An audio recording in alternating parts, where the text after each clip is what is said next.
नमस्कार, जय जोहार। क्या आप भी गवर्नमेंट एग्जाम्स की तैयारी करना चाहते हैं? क्या आप भी मेमोरी टेक्निक्स और ट्रिक्स के जरिए बहुत ही कम समय में स्मार्ट स्टडी करना चाहते हैं? क्या आप चाहते हैं कि सीजी व्यापम टॉपर आपको पढ़ाए? तो डाउनलोड करिए योगेंद्र साहू क्लासेस ऐप। यहाँ 10 से अधिक गवर्नमेंट एग्जाम्स क्रैक करने वाले और सीजी व्यापम टॉप करने वाले योगेंद्र सर CGPSC और सीजी व्यापम के अंतर्गत होने वाले सभी एग्जाम्स की तैयारी कराएं। तो डाउनलोड करिए Yogendra Sahu classes app to be the best, learn from the best.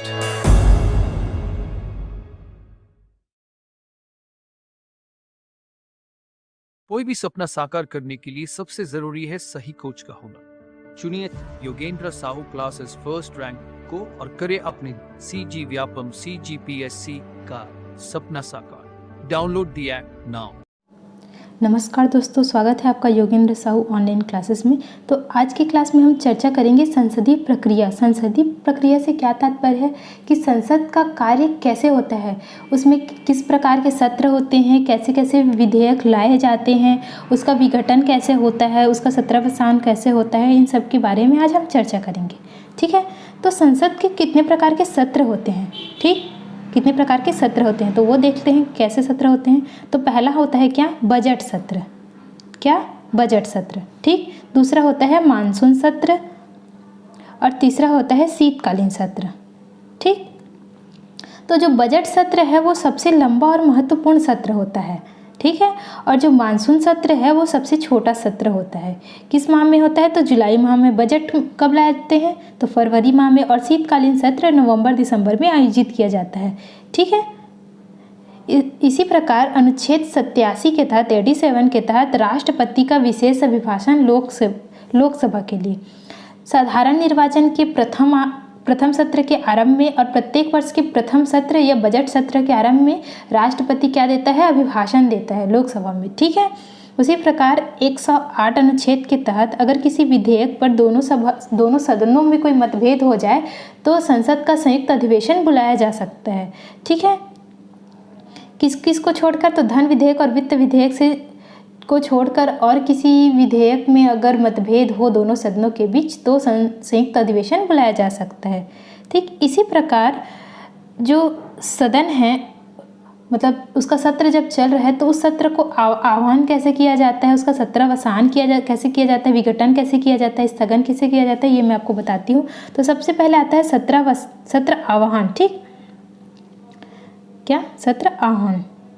तो नवनिर्वाचित सदस्यों एवं प्रत्येक सत्र के प्रारंभ के समय राष्ट्रपति जो है वो सत्र बुलाता है। जैसे कि अभी नया चुनाव हुआ तो उसका पहला सत्र बुलाएगा तो कौन बुलाएगा, राष्ट्रपति बुलाएगा। सत्र आह्वान इसको बोलते हैं, ठीक है। दूसरा है सत्रावसान। सत्रावसान का क्या तात्पर्य है, सदन के एक सत्र की समाप्ति, ठीक। तो समाप्ति की घोषणा कौन करता है, राष्ट्रपति ही करता है, ठीक है। किसकी सलाह पर, तो मंत्रिपरिषद की सलाह पर। तीसरा है विघटन। क्या है, विघटन, ठीक। विघटन का क्या तात्पर्य है कि सदन की कार्यकाल की समाप्ति, मतलब अगर 5 वर्ष पूरे हो गए किसी सरकार को तो वो लोकसभा स्वयं विघटित हो जाती है और पुनः निर्वाचन किया जाता है, ठीक। इसी में है चौथा स्थगन। स्थगन से क्या तात्पर्य होगा कि क्रियाकलाप को रोक देना। जैसे कि सत्र चल रहा है लेकिन सत्रों के बीच जब बहस ज़्यादा हो जाती है तो लोकसभा अध्यक्ष द्वारा सदन को स्थगित किया जाता है, ठीक। इसमें मैं बोल रही हूँ लोकसभा अध्यक्ष द्वारा किया जा रहा है स्थगन का कार्य, ना कि राष्ट्रपति द्वारा। बाकी जो ऊपर का था सत्रावसान, सत्रावसान, विघटन, वो सब किसके द्वारा किया गया, वो राष्ट्रपति के द्वारा। लेकिन स्थगन जो है वो स्पीकर के द्वारा किया गया, ठीक है। तो इस बात को ध्यान रखेंगे कि स्पीकर क्या करता है और राष्ट्रपति क्या करता है, ठीक है। इसी बीच देखते हैं संसद के कार्य और शक्तियाँ क्या होती है। तो विधायी उसके कार्य होती है, विधायी कार्य करने के लिए संसद होता है, ठीक। और संसद जो है वो राष्ट्र का सर्वोच्च विधायी निकाय होता है। क्या होता है, सर्वोच्च विधायी निकाय होता है, ठीक है। संसद को केंद्र सरकार के अधिकार में आने वाली सभी विषयों पर कानून बनाने का अधिकार है। मतलब वो संघ सूची पर कानून बना सकता है, साथ ही संवर्ती सूची पर भी कानून बना सकता है। और अगर देश में आपातकाल लगा हो या फिर किसी राज्य में राष्ट्रपति शासन लगा हो तो वो राज्य सूची पर भी कानून बना सकता है, ठीक है। और विधेयक कैसे होते हैं, विधेयक के बारे में जान लेते हैं। ठीक है,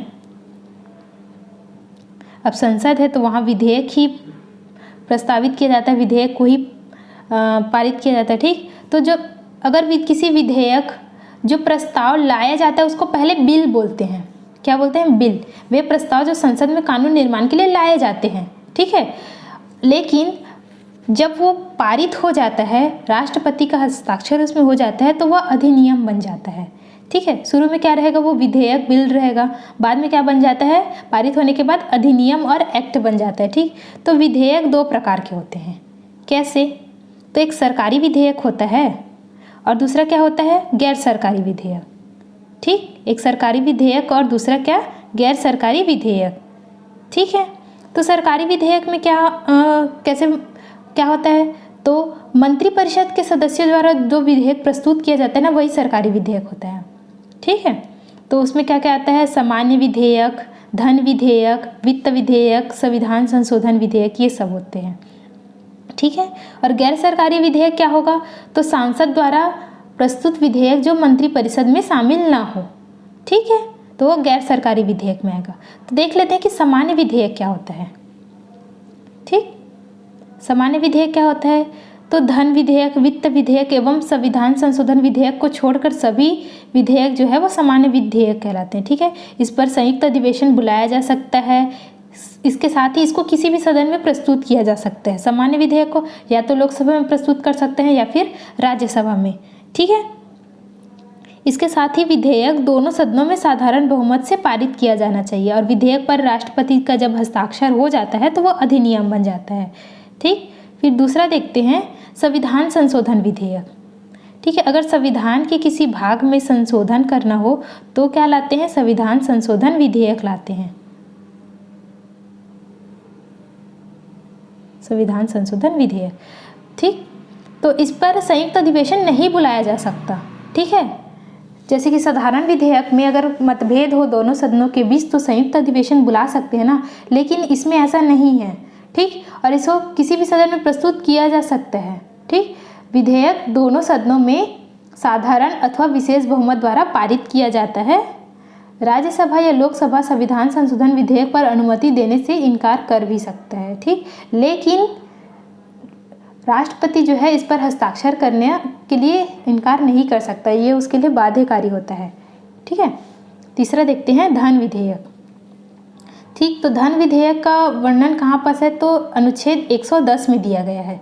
ठीक, संविधान के अनुच्छेद 10 में। इसमें क्या कर लेने या देने संबंधित प्रावधान है, संचित निधि से धन निकालने या जमा करने संबंधी प्रावधान है, ऋण लेने या देने संबंधी प्रावधान है। ठीक है, ये सब किस में आएंगे? ये सब धन विधेयक में आएंगे।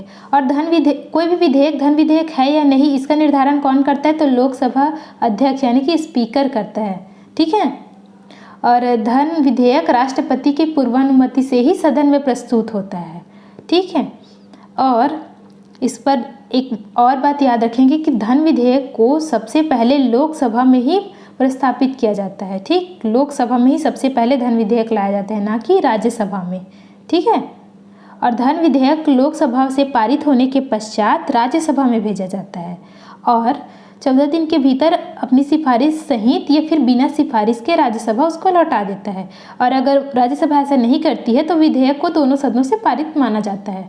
ठीक है, जो लोकसभा है वो राज्यसभा की सिफारिश को स्वीकार भी कर सकती है या फिर अस्वीकार भी कर सकती है।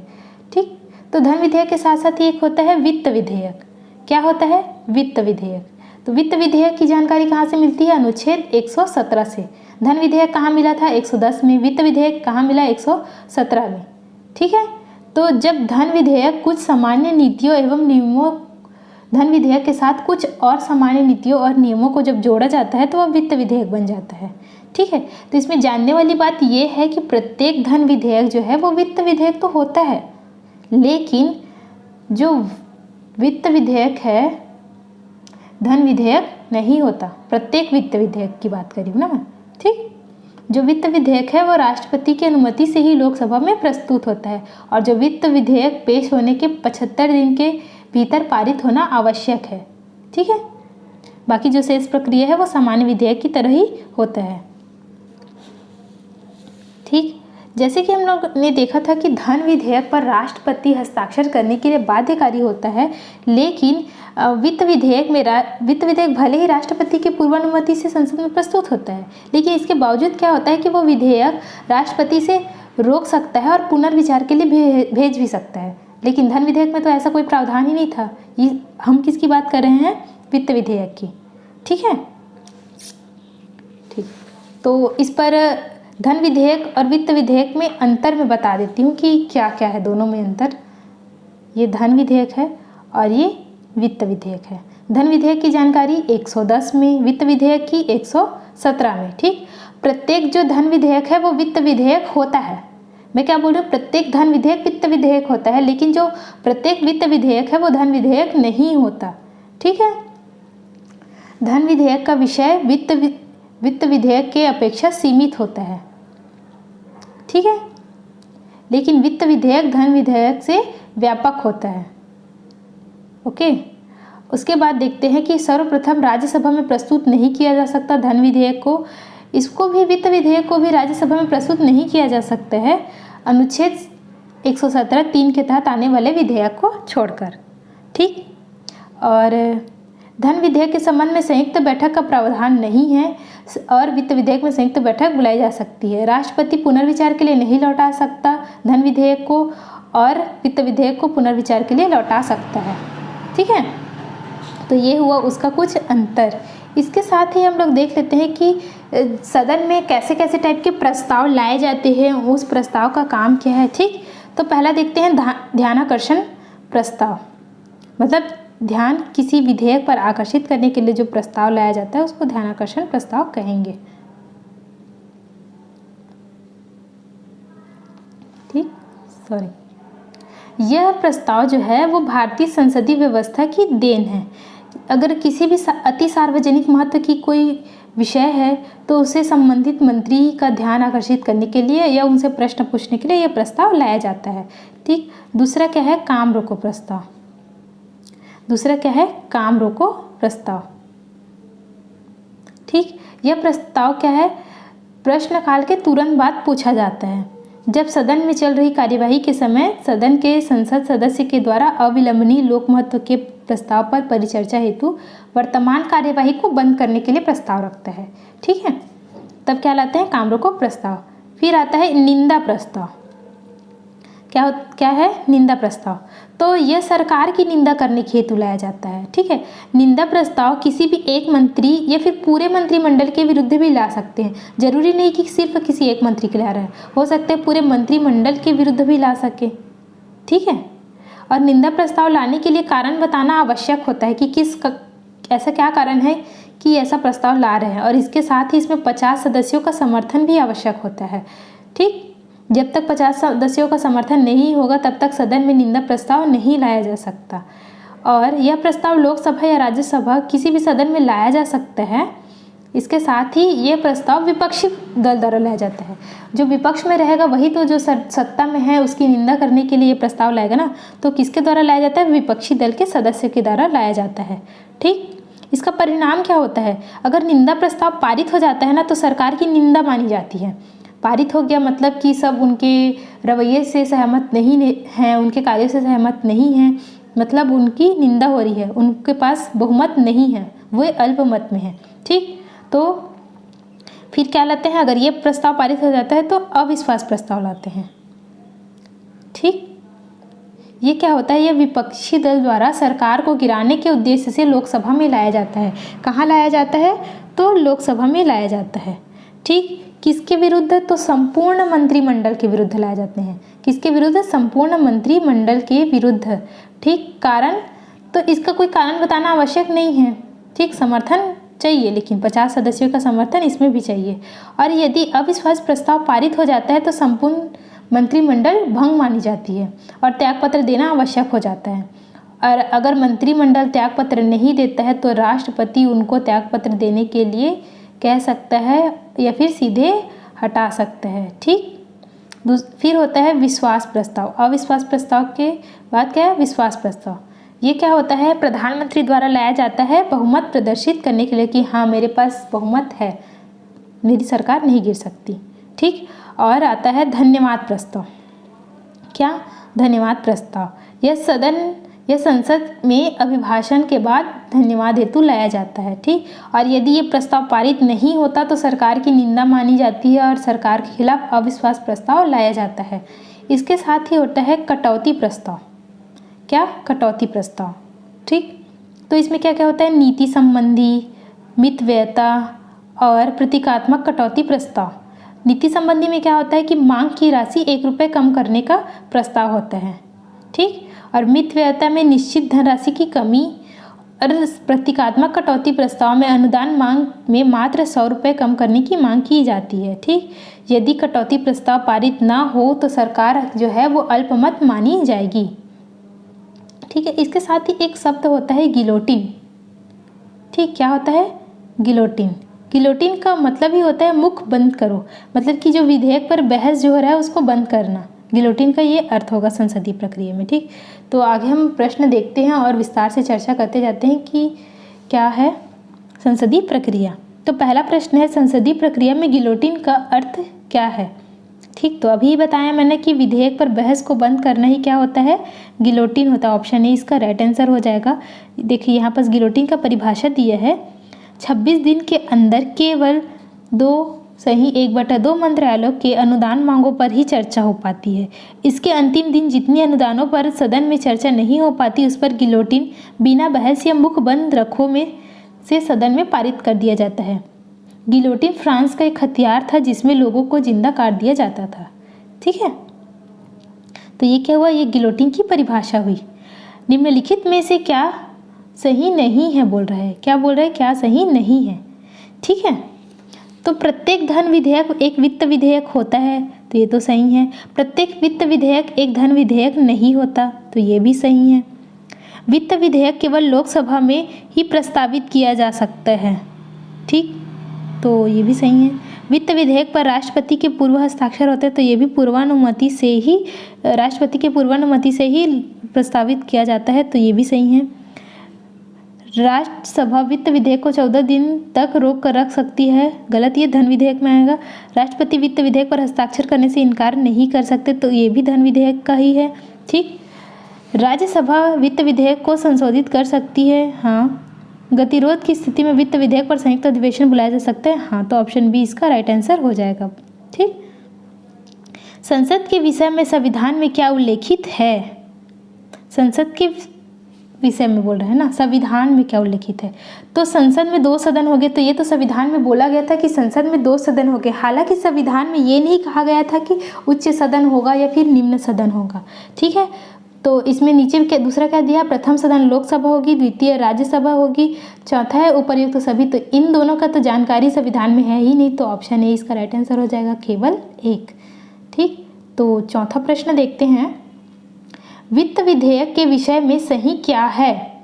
तो यह केवल लोकसभा में प्रस्तावित किया जा सकता है, यह संसद के किसी भी सदन में प्रस्तावित किया जा सकता है, यह राष्ट्रपति द्वारा पूर्व हस्ताक्षरित होता है, इसमें राष्ट्रपति के पूर्व हस्ताक्षर की आवश्यकता नहीं है, इसे राज्यसभा द्वारा संशोधित नहीं किया जा सकता, इसे राज्यसभा द्वारा संशोधित किया जा सकता है, गत्यावरोध की स्थिति में संयुक्त अधिवेशन बुलाया जा सकता है, यह संविधान के अनुच्छेद 110 से संबंधित होता है, इसे केवल मंत्री द्वारा ही प्रस्तावित किया जा सकता है। तो इसमें क्या पूछा है? सही क्या है? तो देख लेते हैं सही क्या है। तो यह लोकसभा में प्रस्तावित होता है, तो ये भी सही है। ठीक है। राष्ट्रपति द्वारा पूर्व हस्ताक्षरित होता है, तो ये सही है। ठीक। और इसे राज्यसभा द्वारा संशोधित किया जा सकता है, तो ये सही है। ठीक। गत्यावरोध की स्थिति में संयुक्त अधिवेशन बुलाया जा सकता है, तो ये भी सही है। और वित्त विधेयक 110 वित्त विधेयक नहीं, यहाँ धन विधेयक की बात की जा रही होगी, तभी इसे केवल लोकसभा में प्रस्तावित किया गया है। और अनुच्छेद 110 में क्या है? धन विधेयक, और इसे केवल मंत्री द्वारा ही प्रस्तावित किया जा सकता है, तो ऑप्शन सी इसका राइट आंसर होगा। यहाँ वित्त विधेयक की जगह क्या होना चाहिए? धन विधेयक। ठीक है। ऑप्शन सी इसका राइट आंसर हो जाएगा। 5वां क्या है? संसद द्वारा किस वर्ष भारत जैव विविधता अधिनियम पारित किया गया था? तो जैव विविधता अधिनियम वर्ष 2002 में पारित किया गया था। ऑप्शन सी इसका राइट आंसर हो जाएगा। 6वां है, संसद की लोक लेखा समिति के विषय में क्या सुमेलित नहीं है? ठीक। तो संसद के दोनों सदनों को इनमें समान प्रतिनिधित्व दिया जाता है, उसके बाद संसद के मुखिया द्वारा समिति के सदस्य नामित किए जाते हैं। इसके साथ ही केवल वित्त मंत्री इस समिति का पदेन सचिव होता है। तो ऑप्शन सी इसका राइट आंसर हो जाएगा। ठीक है, निम्न में से कौन सा व्यय संचित निधि पर भारित होता है? क्या बोला? संचित निधि पर कौन सा व्यय भारित होता है? ठीक है, तो राष्ट्रपति की उपलब्धियां और भत्ते, ठीक है। उपराष्ट्रपति का वेतन और भत्ता, गलत, क्योंकि उपराष्ट्रपति का पेमेंट नहीं लेता। किसका पेमेंट लेता है? राज्यसभा के सभापति होने का। ठीक है, इसके साथ ही न्यायाधीशों के वेतन और भत्ते, ठीक, महान्यायाधीश का वेतन और भत्ता, ठीक। तो ऑप्शन बी इसका राइट आंसर हो जाएगा। वही नियंत्रक एवं महालेखा का वेतन, इसका निर्धारण किसके द्वारा किया जाता है? संसद के द्वारा किया जाता है। तो ऑप्शन बी इसका राइट आंसर हो जाएगा। 1, 3 और 5। 8वां प्रश्न है, गिलोटिन क्या है? तो मैंने बताया था कि मुख बंद रखो या बहस बंद करने का उपाय, तो यह लोकसभा में बहस बंद करने का उपाय है। ऑप्शन बी इसका राइट आंसर हो जाएगा। 9वां है, अतारांकित प्रश्नों के बारे में कौन से कथन सही नहीं है बोल रहा है। ठीक, तो ये इसका आंसर विलोपित है, तो इसको छोड़ देते हैं। और अतारांकित प्रश्न के प्रावधान क्या होता है? इस पर तारा का चिन्ह नहीं होता है, लिखित जवाब दिए जाते हैं और अनुपूरक प्रश्न नहीं पूछे जाते हैं। ठीक है। 10वां प्रश्न है, यदि एक विधेयक एक मंत्री के द्वारा राज्यसभा में प्रस्तावित किया गया है और राज्यसभा ने उसे पारित नहीं किया तो क्या होगा? ठीक है, तो विधेयक लोकसभा में भेजा जाएगा, मंत्रिपरिषद त्यागपत्र देगा, यह माना जाएगा कि सरकार ने संसद के बहुमत का विश्वास खो दिया है, या फिर विधेयक निरस्त हो जाएगा। तो क्या होगा? विधेयक निरस्त हो जाएगा। ठीक है, ऑप्शन डी इसका राइट आंसर हो जाएगा। संसद की संयुक्त बैठक में यदि विधेयक पारित नहीं हुआ तो क्या होगा?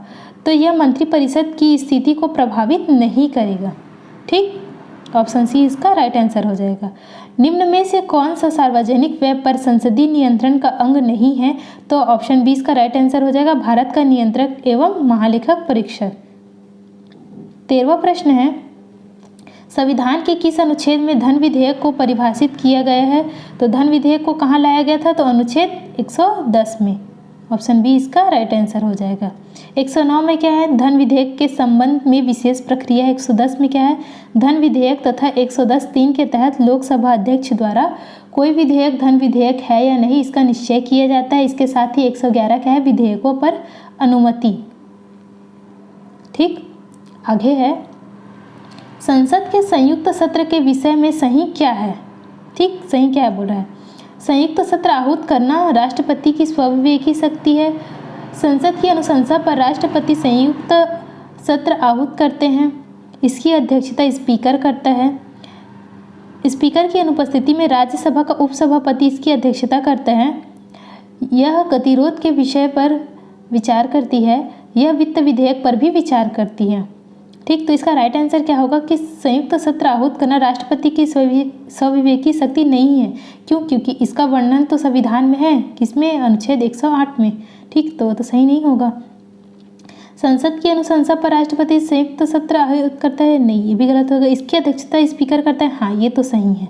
ठीक है, स्पीकर की अनुपस्थिति में राज्यसभा का उपसभापति, नहीं, स्पीकर अगर अनुपस्थित है तो जो डिप्टी स्पीकर है उसकी ये है संयुक्त अधिवेशन की अध्यक्षता करता है। ठीक, लेकिन अगर डिप्टी स्पीकर भी नहीं है तब आएगा राज्यसभा का उपसभापति।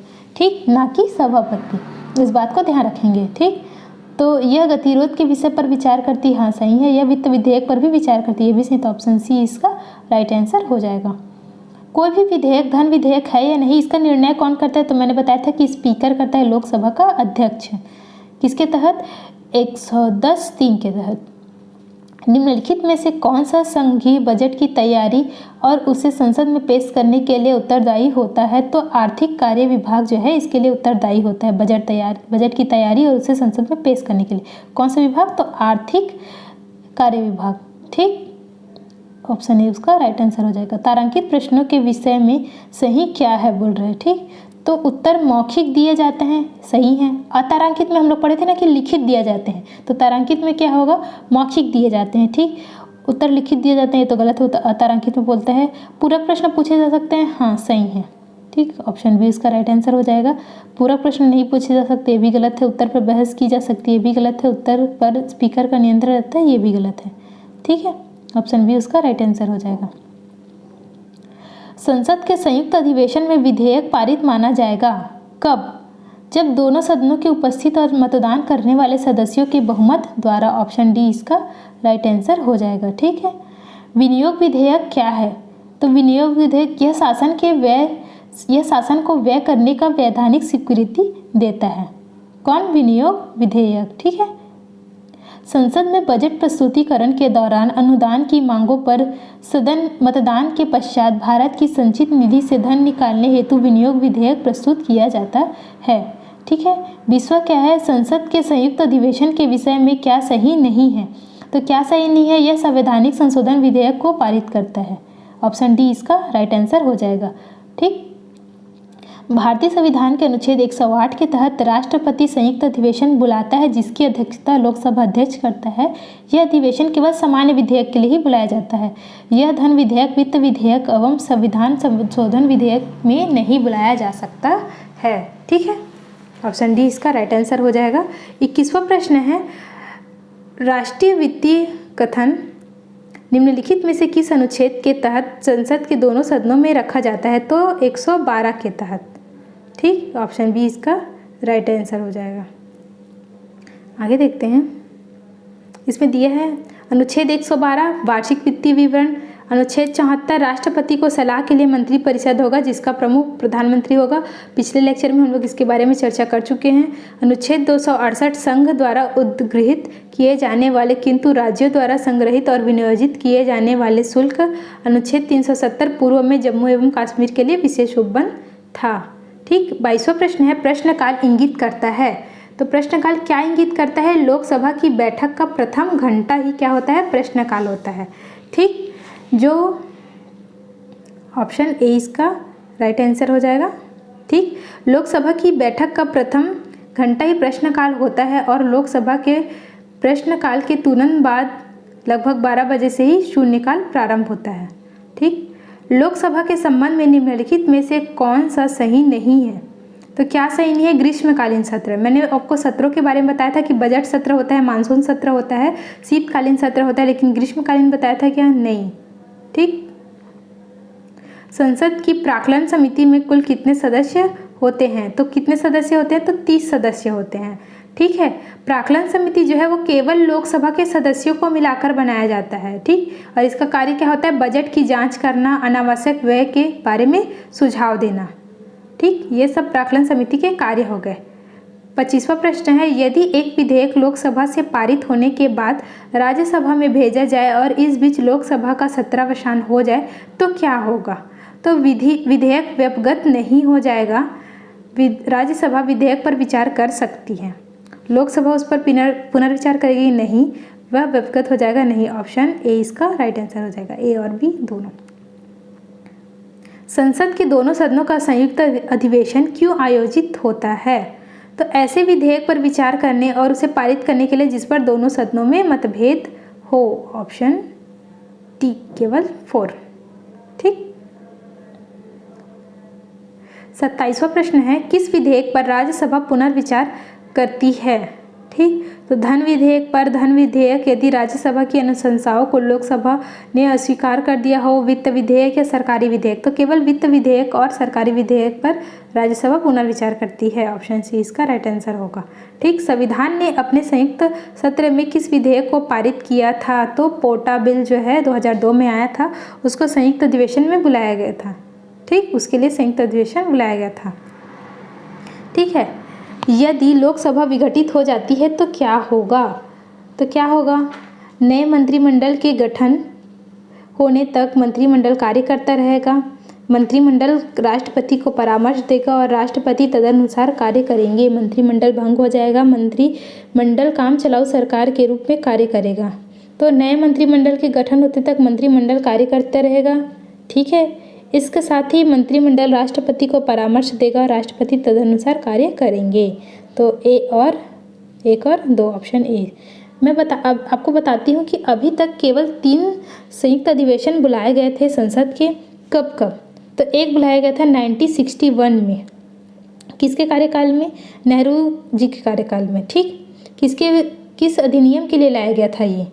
तो दहेज विरोधी अधिनियम के लिए लाया गया था। किसके खिलाफ? दहेज के लिए। ठीक, दूसरा हुआ था 1978 में हुआ था। किसके काल में? मोरारजी देसाई के कार्यकाल में। ठीक, इसके लिए तो बैंकिंग सेवा के लिए, बैंकिंग सेवा के लिए। और साथ ही में तीसरा लाया गया था 2002 में। किसके कार्यकाल में? अटल बिहारी वाजपेयी के कार्यकाल में पोटा अधिनियम जो है उसके परिप्रेक्ष्य में। ठीक है, तो आगे प्रश्न देखते हैं। 30वां प्रश्न, जब बजट के पारित होने के पहले संसद द्वारा अग्रिम अनुदान दिया जाता है तो उसे कहा जाता है, उसे क्या कहा जाता है? वोट ऑन अकाउंट कहा जाता है। ठीक, ऑप्शन डी। अपरिहार्य कारणों से बजट निर्धारित समय पर प्रस्तुत नहीं हो पाता, इस अंतराल की अवधि में व्यय की पूर्ति के लिए अनुमानित व्यय के अनुरूप अग्रिम अनुदान की स्वीकृति सरकार द्वारा संसद से करा दी जाती है। इसे तदर्थ बजट या वोट ऑन अकाउंट कहते हैं। ठीक है, आगे देखते हैं। लोक लेखा समिति अपनी रिपोर्ट किसे प्रस्तुत करती है? तो लोकसभा अध्यक्ष को प्रस्तुत करती है, यानी स्पीकर। ऑप्शन सी इसका राइट आंसर हो जाएगा।